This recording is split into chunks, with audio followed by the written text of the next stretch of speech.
Hello everybody, Ragtag Sagvi here. Welcome to the next episode. In the last episode, we took on Candlelight Sinnoh rematch. Now time to deal with the final gym leader of the rematch, Faulkner. You're late. I've been waiting so long, I've gone numb. I've had a few challengers since you last here, but it's no shock that none of them really got my heart racing. So Donnie, you defeated the champion and got stronger, right? The thrill of anticipation is tingling through my veins. Don't disappoint me. Our rematch with Faulkner. Let's give him another hot battle. Faulkner will start off with Pelipper, level 70, water flying type with the ability Drizzle. You may be thinking, wait a minute, shouldn't his team be more electric focused? And while it is, Pelipper is the odd one out. But he mainly has it for its ability Drizzle, as once it starts raining, this is going to benefit his Pokemon either by their abilities or their moves. Anyway, its moves are Hydro Pump, Hurricane, Ice Beam, and U-Turn. It's also holding onto a Damp Rock, so the effect of rain has been increased by 10 turns instead of 5. I believe he also has this Pelipper to start off with to try and catch you off guard if you think to start the battle with a ground type.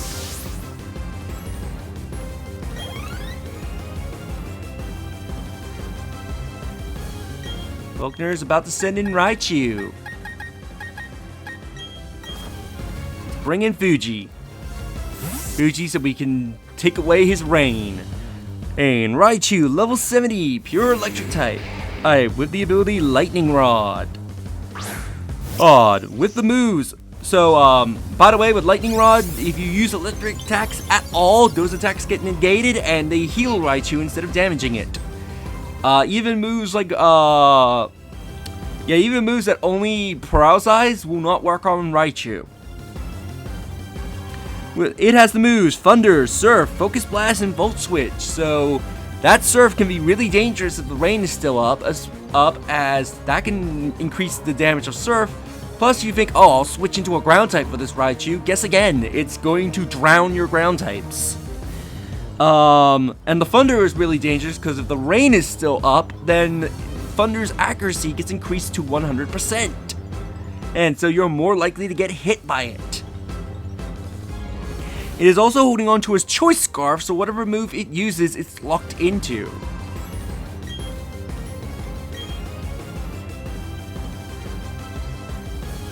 Ooh, Fuji avoided it.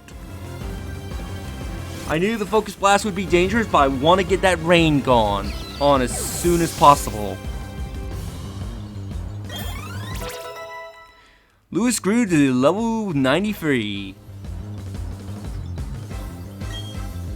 Faulkner is going to switch into his Luxray. His Luxray is not his ace for this battle.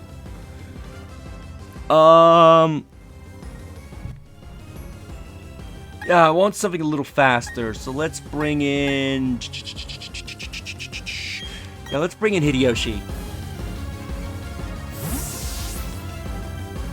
Oh wait, Koshi would have probably been the better pick, actually. Luxray, level 70, pure electric type with the ability Intimidate, which is why I should have probably switched into Koshi. With the moves Ice Fang, Play Rough. Oh yeah, especially with Play Rough, I should have definitely picked Koshi. Volt Switch and Electric Terrain is also holding onto a Focus Sash, so it's going to survive with one hit no matter what. As you can probably guess, his Luxray is not his ace for this battle. It's been downgraded, but he has a different Pokemon which is more fitting to be his ace, and is actually his ace Pokemon in Platinum. It's also holding onto a Focus Sash, so it can survive one hit. Time for some flames. Oh wow, I didn't activate his Focus Sash. Anyway, he set up Electric Terrain. I believe this boosts the power of electric type moves while also preventing Pokemon from falling asleep. Yeah, prevents Pokemon from falling asleep, and Oh yeah, I forgot the hail. Goodbye, Luxray, and also boosts the electric type moves on grounded Pokemon by 30%. Ooh, he's bringing out Lantern. Lantern, level 66, X, water electric type, with the ability Bolt Absorb. So if you're thinking of electrocuting it because of its water type, think again. It will negate that electric type move and instead heal it. So do not send an electric type against Lantern. You're going to be benefiting Volkner more than anything. With the moves Thunder, Surf, Ice Beam, and Volt Switch, it is also holding onto an Expert Belt, so any super effective damage it does is increased by 30%. Let's give it the hammer.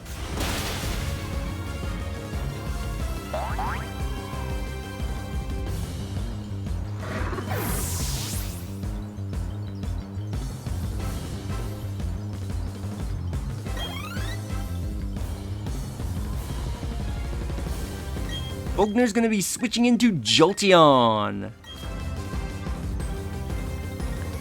Jolteon, level 68, pure electric type with the ability Quick Feet. Which if that ability activates, its speed will increase by 50% if it's introduced with a status condition. So if it's burnt, poisoned, frozen, or sleep or paralyzed, its speed will get increased, and it will and if it's paralyzed, which is impossible for Jolteon to get paralyzed because it's electric type, it will ignore the speed drop. The moves Jolteon has is Thunder, Reflect, Shadow Ball, and Volt Switch. That Reflect can get annoying if he manages to set that up.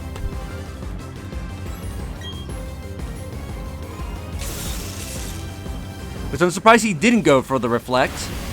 Oh, Jolteon's also holding on to a Toxic Orb. So, wow, critical hit. So, Jolteon will become badly poisoned at the end of its turn, so that way he can take advantage of Quick Feet. But of course, that didn't happen because it fainted from the hail.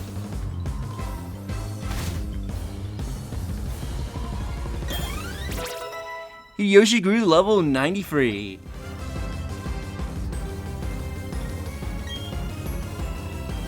Electivire. This is going to be a problem because this Electivire pretty much has good coverage against my entire team.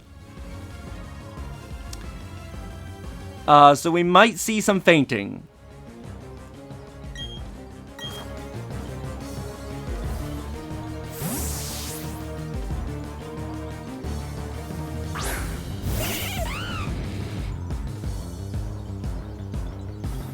Fantastic! I'm getting jolts of excitement from this battle.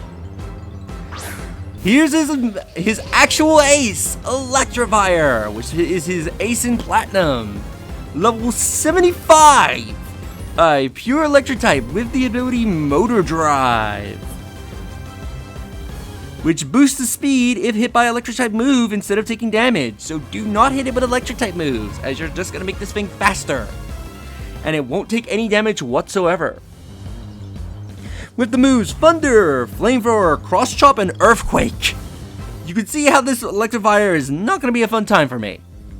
It's also holding onto a Life Orb, so its attacks are going to be increased by 30%, but it's going to lose 10% of its HP.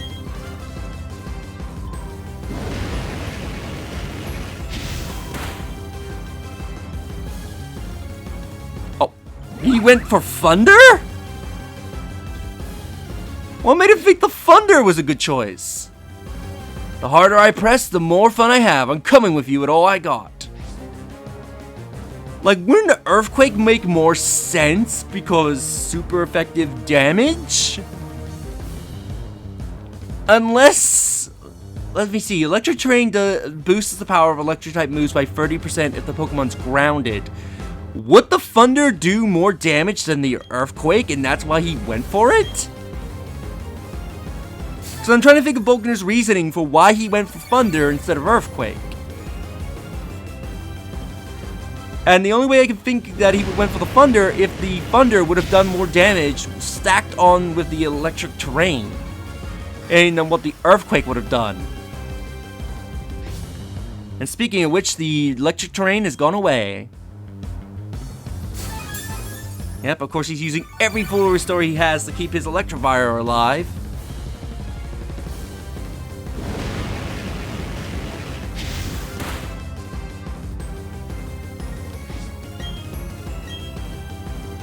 One more flamethrower and this Electivire's gone. Down goes his Electivire. Fuji grew to level 92.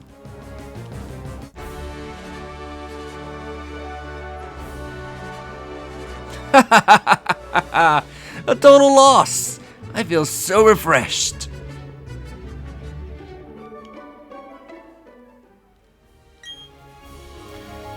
Now that I've experienced, now that's what I expect from a trainer who made it into the Hall of Fame.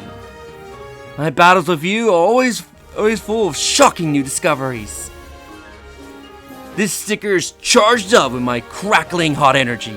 Give it a try if you like it. And we've done it. We've completed the gym leader rematches. So with that done, there's a few more things left to do. And one of those things is to go to the Pokemon League, as now we can rematch them, and I believe because we did Stark Mountain, we get to do their strongest rematch without doing their weakest one, which I think is before Stark Mountain. I'm gonna have to double check that, otherwise we're gonna have to do 2 runs of the Elite Four. But yeah, let's head for the Pokemon League, and in the next episode, we'll start our Pokemon League rematch. I'll probably do the same format as I did when we first faced the Pokemon League, so 2 league members a day. If you enjoyed this episode, do you like the video as it helps tremendously? Subscribe if you haven't already, leave a comment down below on your thoughts on this episode, and share the video so that way more people can discover my content and help the channel grow. I'll see you all for the Elite Four in the next episode. Later.